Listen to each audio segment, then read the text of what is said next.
Welcome to Business Innovators Radio, featuring industry influencers and trendsetters sharing proven strategies to help you build a better life right now.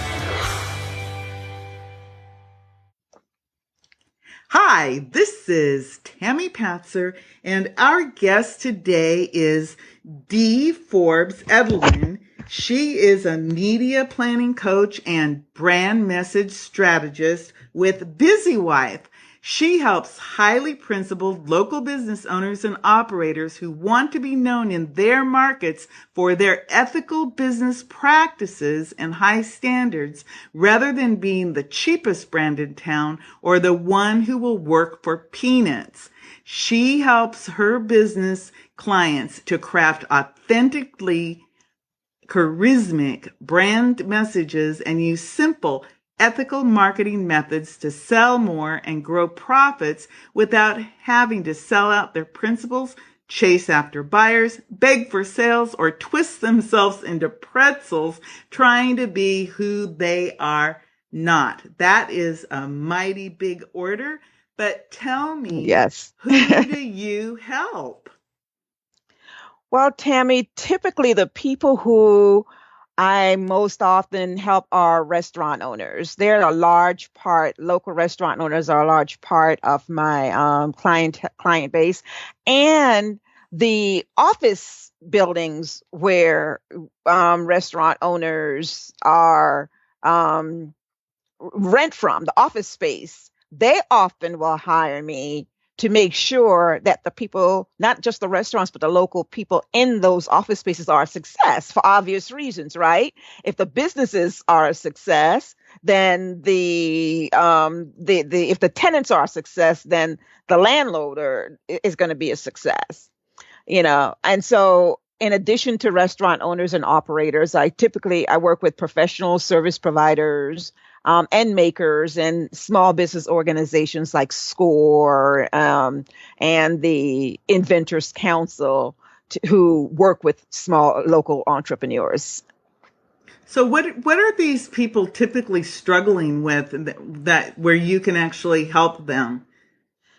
The ones that I work with are usually making six figures. I mean, they're in that range, that revenue range, but even so, even at that level, they're not able to make enough profits on those revenues to get by, or to feel comfortable even taking time off. They can't generate positive cash flow. They can't grow their revenues unless they work longer hours or more days. And that's not satisfying for a lot of them. Or they spend a lot of time in panic, worrying about where the next sale is coming from. So they're not comfortable knowing, they don't have a pipeline where they know where the next sale is coming from and can nurture that next sale along. Typically, they do have great clients, but not enough of the most compatible ones for them. So they're constantly chasing and chasing and chasing, trying to find new clients or trying to tweak their products. They're not comfortable that it's just right. Is there some changes they need to make to the menu? Is there some way they need to repackage their services? Is there a new sale that they need to do? They're constantly struggling with these types of issues. So what would you say are the 2 to 3 biggest problems that you help your clients with? Well, as you said, I'm a brand messaging strategist.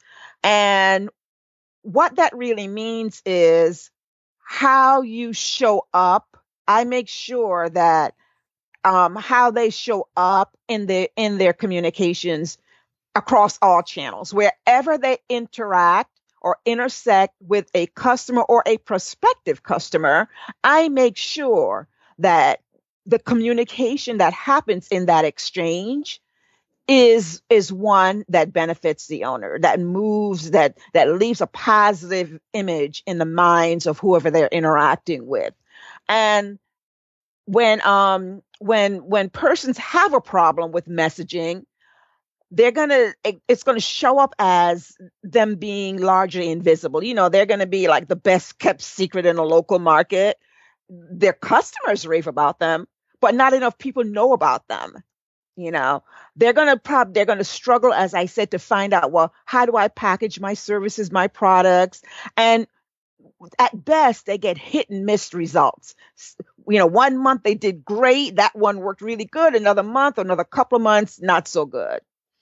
And I, and they're really going to have, and persons with messaging problems are going to have difficulty finding compatible clients. And even when they do have good clients, they often run into the problem where they can't get those clients to buy more often from them, or buy more goods from them, or buy their higher ticket products or services.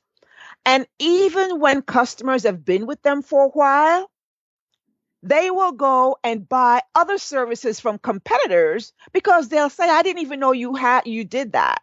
These are all messaging issues. If your current customers don't know that you have something that they can buy from you and they go to your competitor, that's a problem. And those are some of the things that I help them to solve.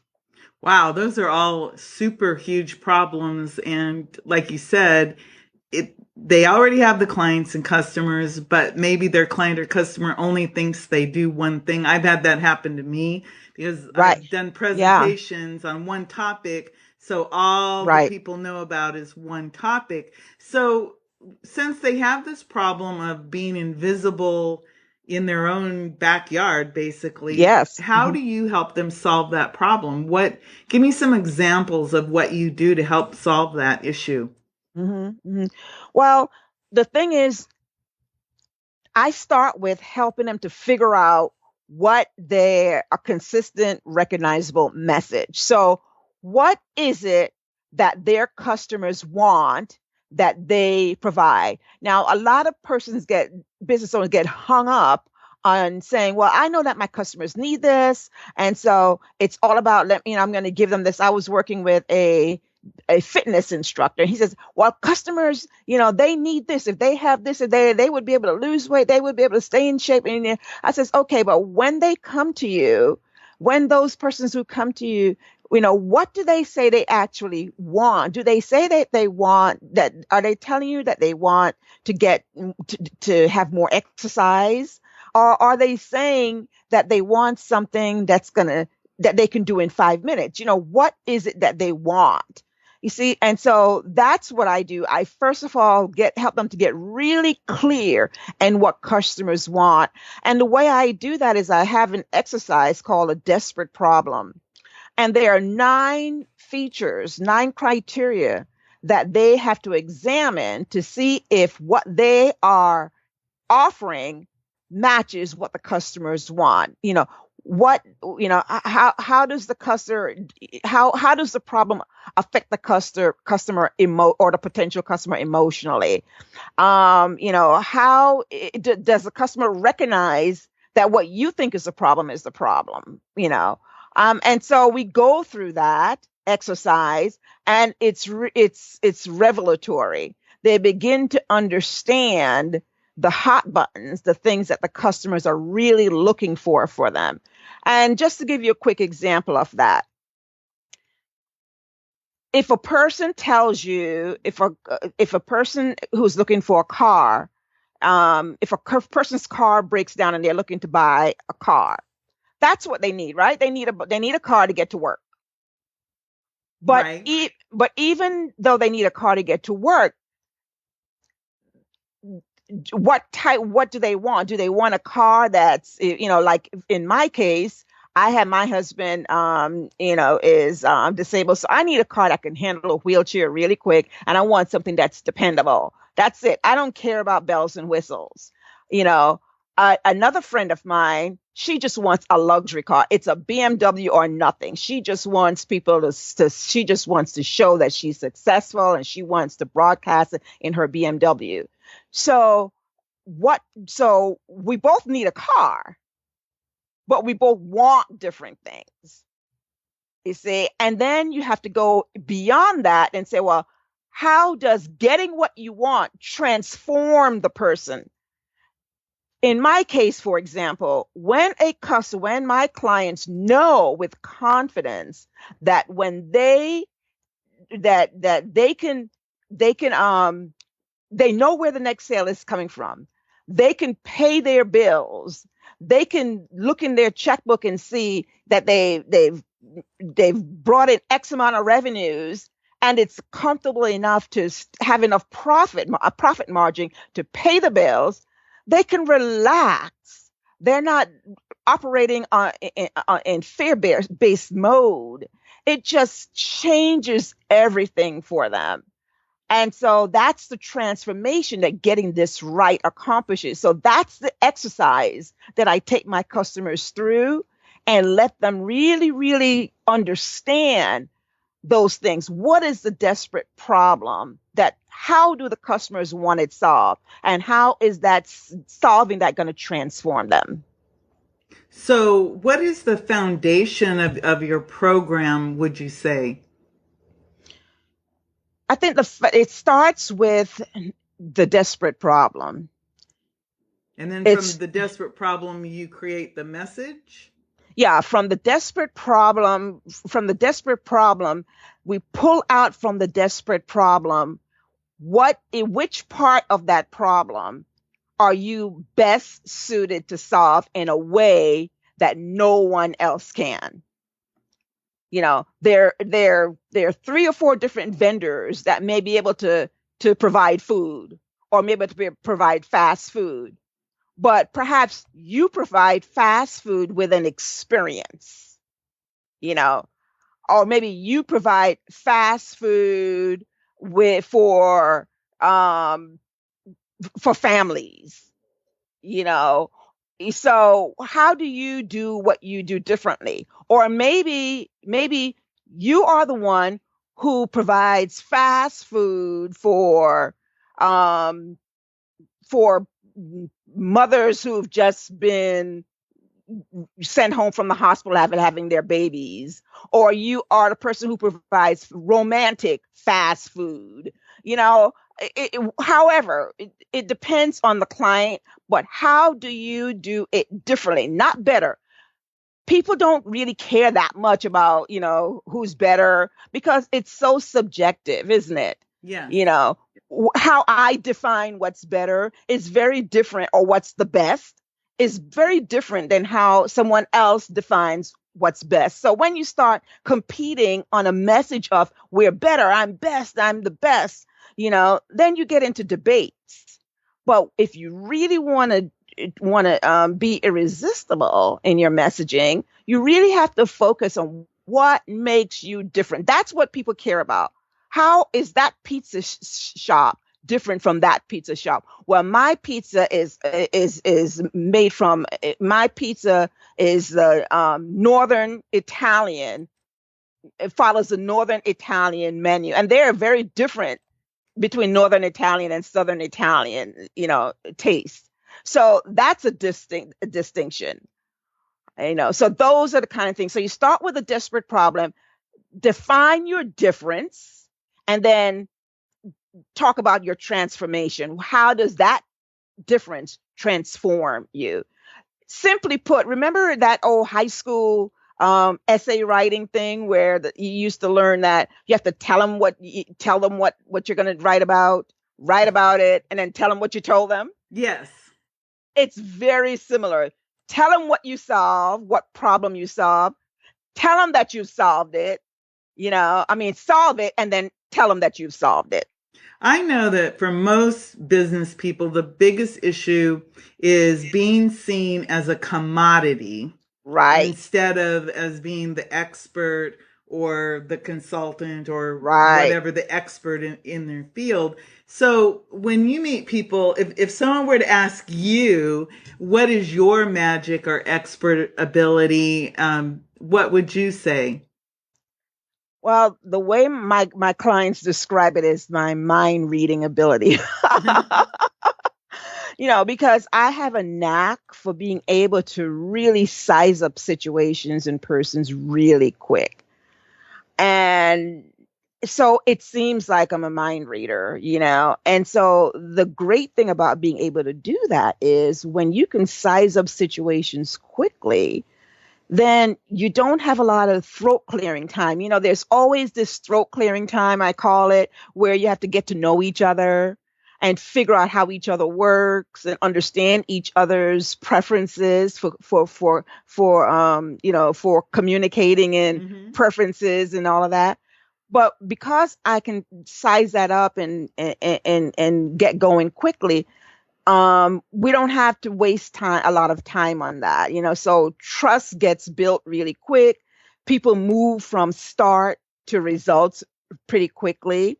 And it allows me also to anticipate opportunities for them and see threats along the way for them very, very quickly and prepare them for those.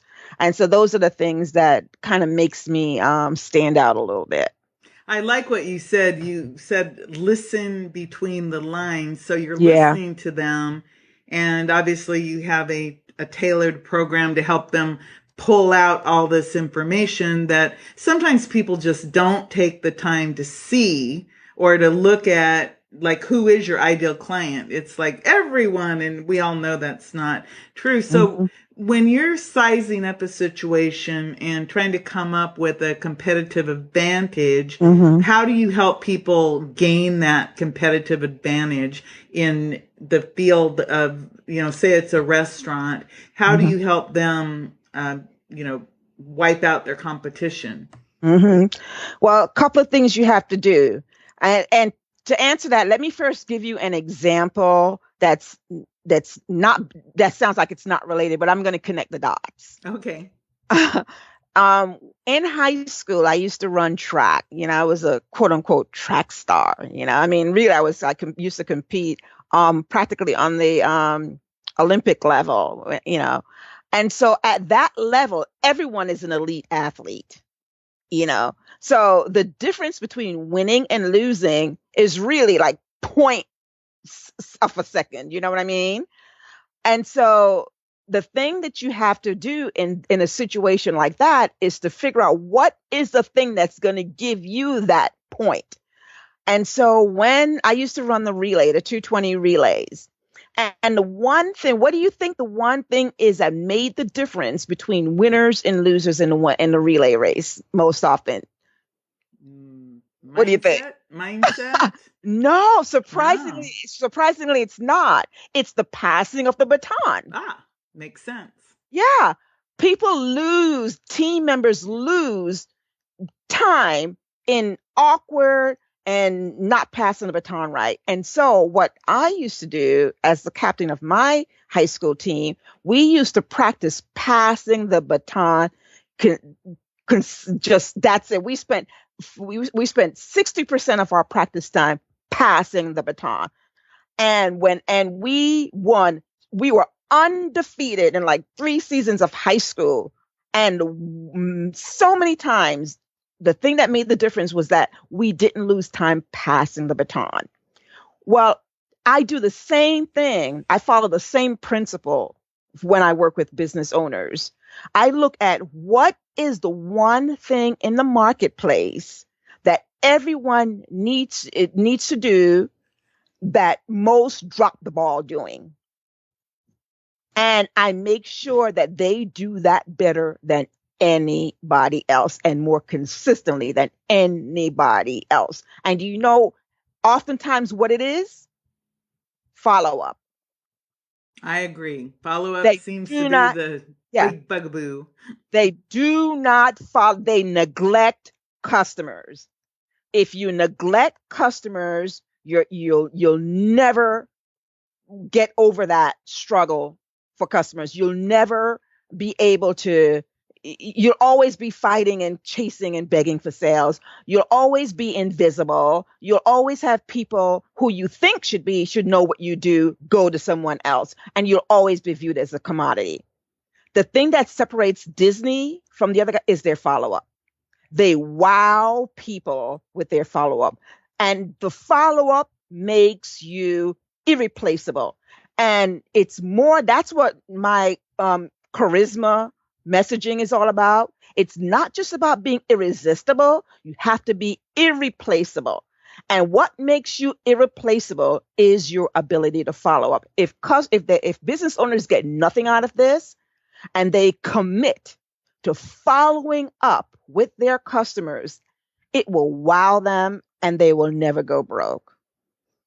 That is phenomenal. Really, really good advice. I want to ask you a little bit about the ethics. You have a very strong commitment to helping people be principled and ethical, and to have, I think that's a really important part of what makes you stand out. That's what attracted me to want to interview you, is that, when you're ethical and principled, what does that mean to you? And how do you weave that into what you do with these different businesses?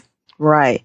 Well, ethics is so important because, for obvious reasons, right? It builds trust.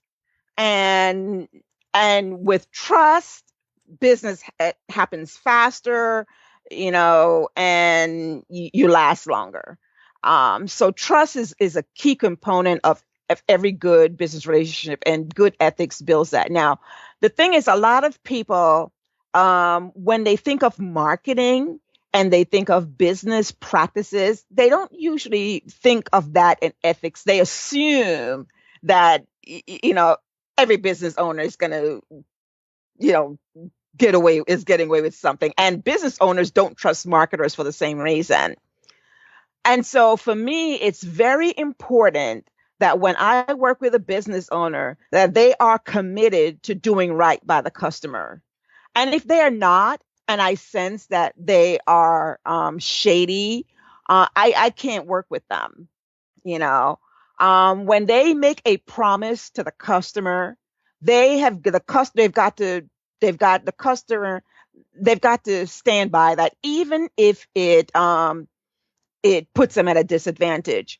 For example, I have worked with customers and things didn't work out right. It didn't work out because the customer didn't follow through. But I made a commitment to them. And so even though I lost out, quote unquote, financially, I kept that commitment. That's the kind of stuff that I want. Keep your commitment. And when there is something that needs to be solved, rather than making excuses and blaming others, stand up, take responsibility for it, and apologize. There is nothing more powerful than saying to your customer, we got it wrong. I'll give you an example of how I experienced this person. And I actually sent this business owner a letter just congratulating him. I had bought a product and it didn't work right.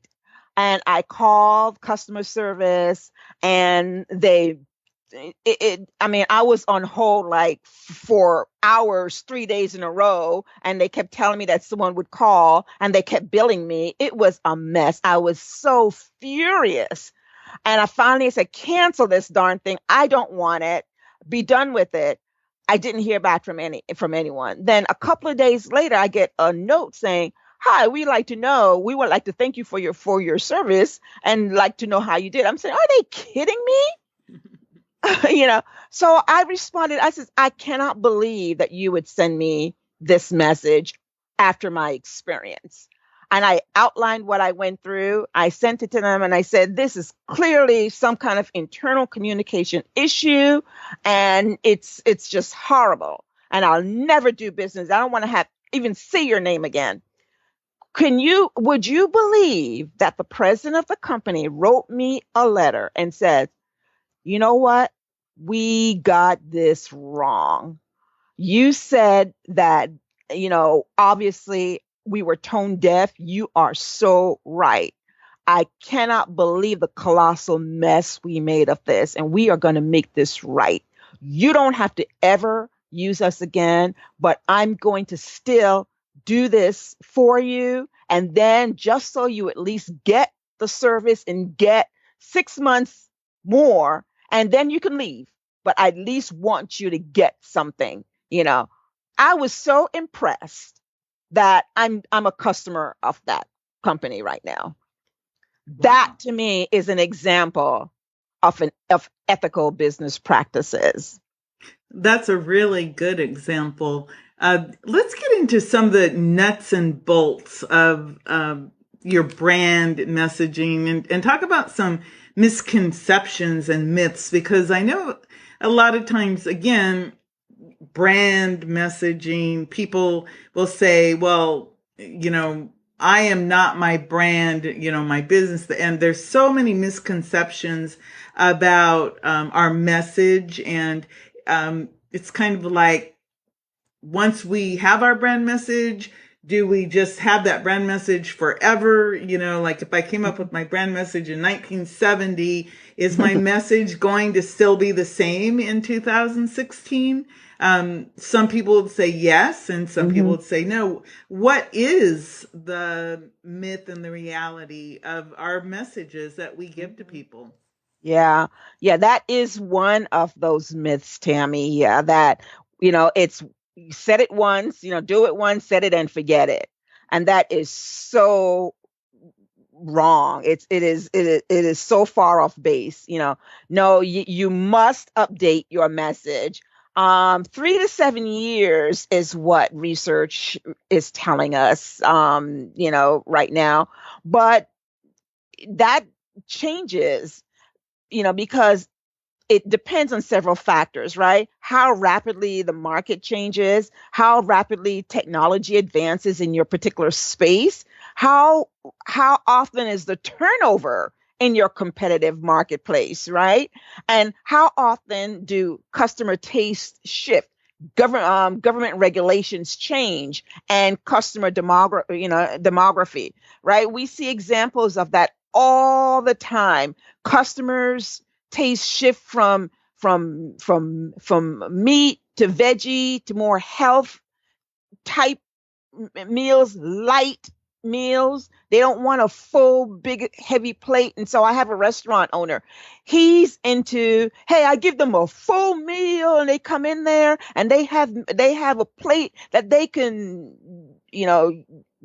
eat for 2 days later. And customers come into his store for lunch and they're saying, well, I don't really want that big a plate. I just want enough to eat, go back to work after lunch, and just maybe bag a little for later. He refuses to listen to the customer because he feels that, hey, I fill them up. But that's not what the customer wants, you see. And so he refuses to change that "we give you more" message into a message that's more congruent with what the customers are telling him that he's wants. So he's struggling. His lunch service, his food is great, but no one comes in for lunch. They'll come in on the weekends and maybe sit down for a buffet, because one meal is like a buffet. And so what does that happen? Lower cost, lower revenues, right? Mm-hmm. Because if you have such big portion sizes, people are going to come in less, and his menu costs are higher, and so he doesn't connect the dot that just that one messaging, believing that myth that I've been doing it this way since I went into business 10 years ago, people love it, is just holding him back. Right, because people now are more conscious of, they don't want necessarily to be supersized anymore. Right. Because they're thinking about their weight and health issues and everything. Another one I think is about tooting your own horn, or people use all these platitudes. I've been in business for 30 years. Yeah. Or I have an MBA, or I have great word of mouth. That's all I need. Many people, you say, well, how do you get your business? And they say word of mouth. And then you say, well, what about, do you do anything online? And some people, they look at you like, oh no, I don't need to do online. I have, everything I need. And you say, well, do you have enough customers? And as you know, most of the time they say, no, I could use more customers. So what is the reality? If the message is I'm the best, I Mm-hmm. have all these great, it's the all those iMessages. I have this, I have Mm-hmm. that. I'm the Mm-hmm. greatest. What is the Mm-hmm. reality? And that's the problem, right? It's all about you. And who do customers care about? Not you. They care about them. We all do. We care about ourselves, you know? And so when you are indifferent to what customers care about, then you can broadcast all day long. And so it's not going to work, you see. And so what needs to happen is you need to think about how many people will never even come into your store because all they hear is blah blah blah blah blah I. And when you are making people think about, okay, I have the better credentials, I'm the best, I have great word of mouth, who's doing the work? The people, the customer or prospective customer has to do the work to figure out what that means.